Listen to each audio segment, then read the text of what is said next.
Hello ළමයි කොහොමද ඔයාලට? මං ඉතින් ඔයාලට වීඩියෝ එකක් ගෙනාවා අපි අනුරාධපුරයෙන් ගියපු එකේ. ඉතින් අපි ශ්‍රී මහා බෝධිය රුවන්වැලි සෑය වගේ ගොඩක් තැන් බලන්න ගියා. ඔය ඉතින් අපි එදා රෑ නැවතුන තැන මොකද අපි ගියේ රෑ 12ට විතර තමයි අනුරාධපුරයට. ඒක නිසා අපි රෑට නැවතිලා ඉඳලා උදේට තමයි වඳින්න යනවා කියලා හිතාගත්තේ. ඉතින් අපි රූම්ස් දෙකක් ගත්තා. මොකද අපි 5 දෙනෙක් ගියා ට්‍රිප් එක. ඒක නිසා අපි ඔතන නැවතිලා උදේම තමයි වඳින්න ගියේ.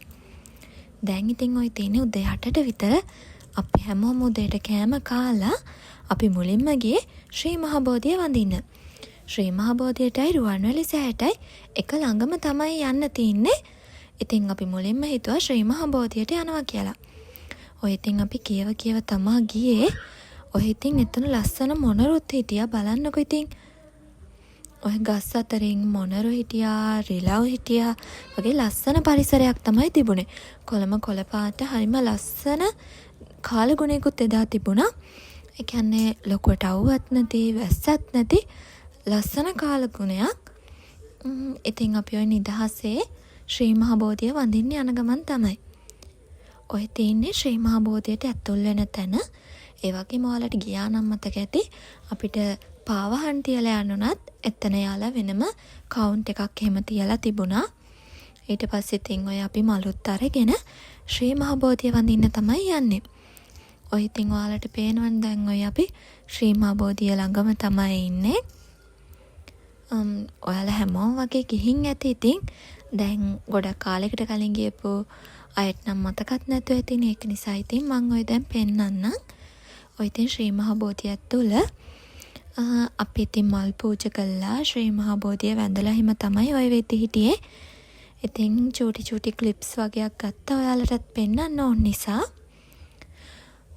ඇත්තටම ශ්‍රී මහා බෝධියට වැඳහමත් හිතට පුදුම සැනසෙල්ලක් දැනෙන්නේ. ඒ කාලගුණයත් එක්කයි ඒ වැඳහම දැනෙන සතුටයි එක්ක ඇත්තටම හරි හොඳ දවසක් වුණා ඒක. ඉතින් ඔතන තියෙන ලෝවා මහා පාය.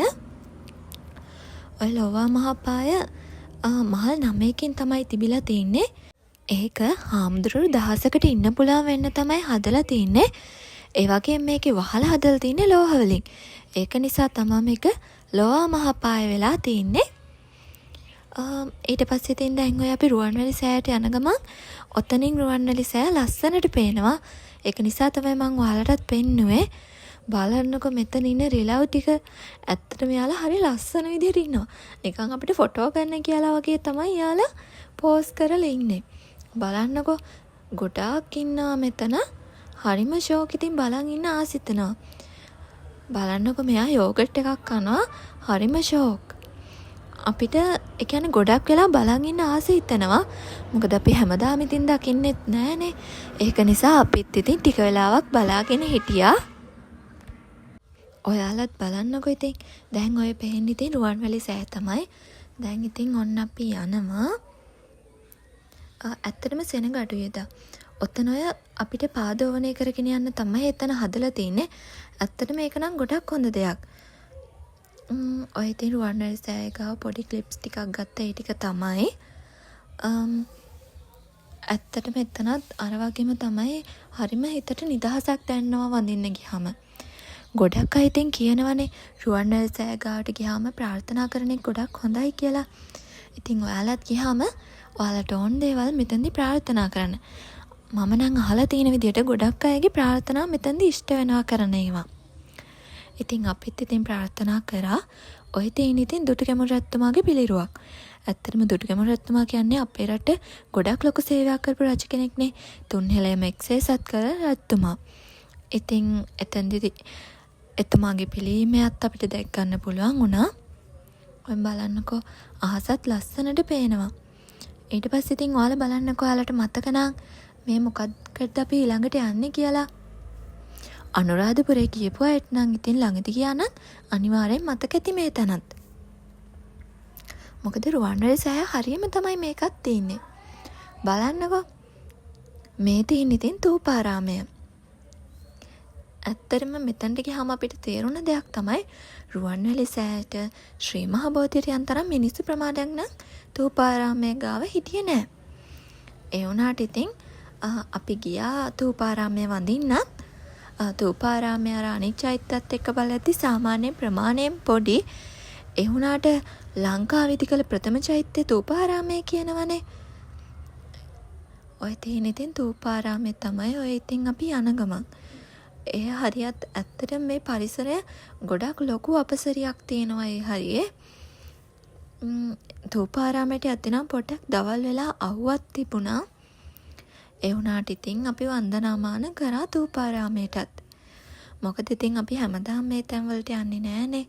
ඒක නිසා ඉතින් අපි ගියාම හැම තැනකටම වැඳලා එන්න ඕනිනේ. දැන් ඉතින් ඔය අපි යන්නේ ජේතවනාරාමයට. රුවන්වැලි සෑය, එතකොට ශ්‍රී මහා බෝධිය, තූපාරාමයේ, ජේතවනාරාමය. ඔය සේරම තියෙන එකම හරිය තමයි. ඒ වුණාට දැන් අපි තූපාරාමේ ඉඳන් ජේතවනාරාමයට යද්දි පෙනුනට ඒ වුණාට අපිට පොඩි දුරක් යන්න තියෙනවා. අපි නැවතලා හිටියේ ළඟ නිසා අපි පයින් තමයි යන්න ආවේ. ඒ වුණාට අපිට තේරුණා ටිකක් දුරක් ජේතවනාරාමයට යන්න ඕන කියලා. බලන්නකො ඉතින් ওই චූටි අලක් වගේ තිබුණා යන පාරේ. එතන පාලමක් දාලා තිබුණේ. ඔයාලා ගියා නම් මතක ඇති. ඇත්තටම අර අනුරාධපුරේ කිව්වහම අපේ හිතට එන්නේ හරිම රස්නේ, දාඩිය දානවා. ඒ වගේ හරිම අමාරු අර පරිසරයක්නේ. ඒ වුණාට අපි ගියපු මේ දෙසැම්බර් මාසෙ නිසාද දන්නේ නැහැ.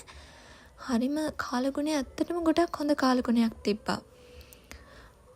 ලොකු අවුවක් තිබුණ නෑ. ඒක නිසා අපිට ඉතා හොඳින් වැඳුම් පිදුම් කරගන්න පුළුවන් වුණා අනුරාධපුරේදී. ඔය ඉතින් අවුට පරිසරය ඇත්තටම කොළ පාට පරිසරයක් තමයි වටේටම තිබුණේ. ඔය බලන්න ඉතින් එතනත් රිලව් තමයි වැඩිපුරම හිටියේ. දැක්කනේ අර එනකොට හරක් ගොඩක් හිටියා. ඒ වගේම මේ හරිනේ රිලව්. ඔය ඉතින් අපි ළඟ තිබුණ අඹ ගෙඩියක්. ඔය අපි චුට්ටක් ඉතින් අර එක දිගට වැඳපු නිසා වාඩි වෙලා හිටියා.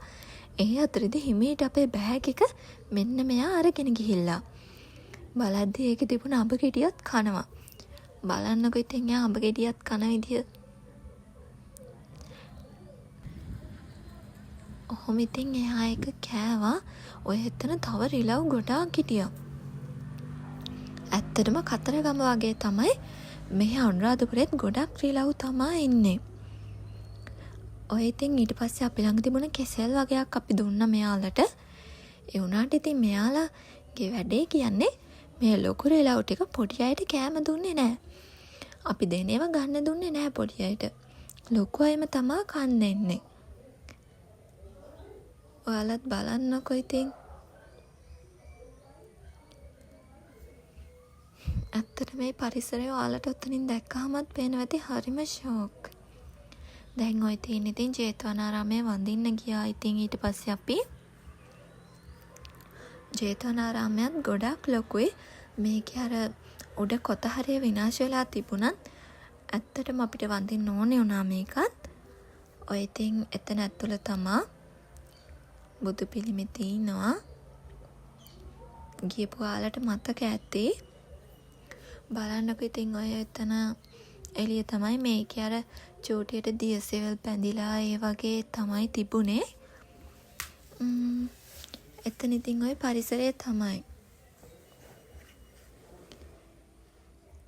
පොඩ්ඩක් සූම් කරලා ඉතින් වීඩියෝ ක්ලිප්ස් ටිකක් ගත්තා. ඔයාලට අමතක නම් බලන්නකෝ. අපිත් ඇත්තටම ඔය ගියේ ගොඩක් කාලෙකින්. අපිටත් යන්න උනේ නැහැ. ටිකක් දුර නිසා තමයි යන්න වෙන්නේ නැත්තේ. ඒ වුණාට ඉතින් අපි මේ පාර ගියපු නිසා සේරම වැන්දා. ඔය ඉතින් ආවේ අපි අපේ ගිරියට. ජේතවනාරාමේ ඉඳන් අපේ ගිරියට ඇත්තටම ගොඩක් දුරක් තිබුණා. අපේ ගිරිය, සමාධි පිළිමය, ඒ වගේ කුට්ටම් පොකුණ, ඇත් පොකුණ, ඒ වගේ ඒවා එක හරිය තමයි තියෙන්නේ. ඔයාලට ගියා නම් මතක ඇති. ඉතින් දැන් ඔය අපේ ගිරියට ඇතුළෙන් තනත් ප්‍රතිමා තිබුණා. දැන් ඉතින් ඔය බලන්නකො අපේ ගිරියවට ඇත්තටම ජේතවනාරාමයේ වගේම තමයි මෙතනත්. ඔය තියෙන්නේ අපේ ගිරිය ඇතුළ. ඒකත් ඔයාලට ওই වීඩියෝ ක්ලිප්ස් ටික දැක්කහම මේකෙත් අර කොත හරිය විනාශ වෙලා තමයි තියෙන්නේ. ඔයාලට පේනවා ඇති ඉතින් මේකත් අර ජේතවනාරාමය වගේම තමයි. ඇත්තට මේ පිහිටීමත් ඒ වගේම තමයි. බලන්නකෝ. මේකත් අර වගේම දියසෙවල බැඳිලා අර ඒ වගේ තමයි තිබුණේ. ඊට පස්සේ ඉතින් ওই මුරගල සඳකඩ පහනේ වලට යන්න තින්නේ. ඉතින් අපි හිමීට ওই හරිය ඇවිද්දා. ඇත්තට මේ හරිය කියන්නේ ওই වටපිටාවේ පැරණි නටබුන් වෙච්ච දේවල් ගොඩක් තියෙනවා. ඒ කියන්නේ තනින් තන ගොඩක් දේවල් තිබුණා. ඔයාලට බලා ගන්න පුළුවන්. ඉතින් අපි ඒ ටිකත් බලාගෙන හිමීට ওই හරිය ඇවිද්දා. මොකද ඇත්තට මේ කොළපාට පරිසරයට මට නම් ගොඩක් ආසිතුණා. අනුරාධපුරේ යන්නෙත් කාලෙකින් ඒ වගේම අපේ නැති අර කාලගුණ තත්ත්වයක් දැක් ගන්න පුළුවන් වුණානේ. ඔය තියෙන ඉතින් සඳකඩ පහන. ඔතනත් අපිට කෙනෙක් විස්තර කරා ඔතන සඳකඩ පහනේ විස්තරත් ඔයාලටත් ගියාම ඒ විස්තර දැනගන්න පුළුවන් එතනින්. මෙතන අවට අක්කර 2600 ගාණක්ම දුටුගැමුණුරත්තුමා මේ බුද්ධ ශාසනය වෙනුවෙන් වෙන් කරලා කියලා තමයි අපිට දැනගන්න ලැබුණේ. ඔය තියෙන පැරණි දානශාලාවක නටබුන් ඔතන දානශාලාවක් තිබිලා තිනවා ස්වාමීන් වහන්සේලාට. ඒ වගේම ඔතන පිරිවනක නටබුනොත් තිබුණා. ඒ කියන්නේ එයාලා කියපු විදිහට මෙතන පිරිවනක 5000ක් ස්වාමීන් වහන්සේලා ඉගෙනගෙන තියෙනවා. ඊට අමතරව ඉතින් එයාලා කිව්වා පිරිවෙනේ හාමුදුරුවන්ට උගන්වන්න තවත් විශාල හාමුදුරුවන් සංඛ්‍යාවක් මෙතන ඉන්නේ නැති කියලා. 5000ක් හාමුදුරුවන්ගේ පිරිවෙනක් කියන්නේ ඔයාලට හිතා ගන්න පුළුවන්නේ. ඉතින් අර ලොකු අනුරාධපුරේ අක්කර 2600 ගාණක් තියෙනවා කිව්වනේ. ඉතින් ඔය සේරම බුද්ධ ශාසනය කියන්නේ හාමුදුරුවන්ගේ ආවාස, කුටි, පිරිවෙන්, දානශාලා ඒ වගේ දේවල් වලට තමයි ගොඩක්ම වෙන් කරලා තින්නේ. ඔය තියෙන්නේ බෝධිගරය. බලන්නකො ඉතින් ඒ හරිය ඇත්තටම මිනිස්සු ඇත්තටම හිටියේ නැහැ. අපි විතරයි ඔය හරියම හිටියේ. හැබැයි අපිට ඔතනදී පෙනුණ දෙයක් තමයි ලංකාවේ මිනිස්සුන්ට වඩා ෆොරිනර්ස්ලා තමයි ඔය දේවල් නම් බලන්න ඇවිත් තිබුණේ. ඒ ශ්‍රී ලංකාවේ ඓතිහාසික දේවල් නිසා වෙන්න පුළුවන්. ඔය තියෙන සමාධි බුද්ධ ප්‍රතිමාව අනුරාධපුරේ ගියොත් ඉතින් සමාධි ප්‍රතිමාව බලන්න යන්නමත් ඕනිනේ. ඉතින් අපි එතනටත් ගියා වඳින්න. ඔයාලත් බලන්නකෝ. අපිට ඉතින් පොඩි කාලේ පොත්වල ඉගෙන ගන්න තිබුණ දේවල් මෙහෙම බලන්න යන්න මම නම් හරිම ඉතින් මම දැන් අපේ අනුරාධපුර වීඩියෝ එක එන්ඩ් කරන්න තමයි හදන්නේ. අපි ආයිමත් අලුත් වීඩියෝ එකකින් හම්බෙමු. එහෙනම් ඔයාලා හැමෝම සතුටින් පරිස්සමින් ඉන්න. බයි.